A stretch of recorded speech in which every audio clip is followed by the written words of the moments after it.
বন্ধুরা, আজকে চাষ করতে গিয়ে লেট হয়ে গেছে, ডিউটি এখনও পাইনি। চলো দেখে আসি, অনেকদিন ওই সাইকেল মিস্ত্রি কাকার সঙ্গে দেখা হয়নি, একটু দেখা করে আসি। চলো।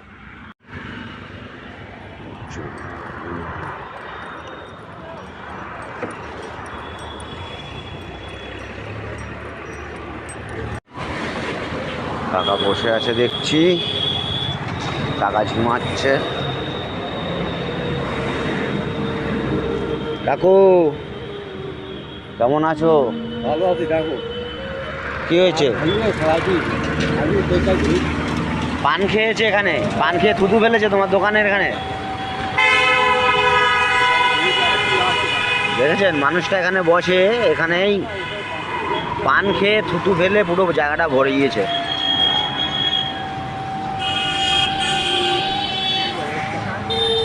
আমি কদিন সকাল সকাল বেরিয়েছি, তোমাকে দেখতে পাইনি তাই।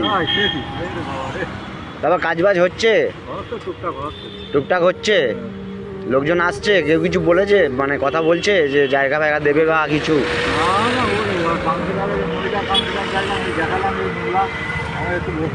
টাকা দেয়নি। হ্যাঁ, তা আমি এখন কি করবো, আমার তো অবস্থা খারাপ, তারপরে আর জোগাড় করা তাই কষ্ট হয়ে গেছে আমার। খাওয়া দাওয়ার কষ্ট হয়ে যাচ্ছে। হ্যাঁ।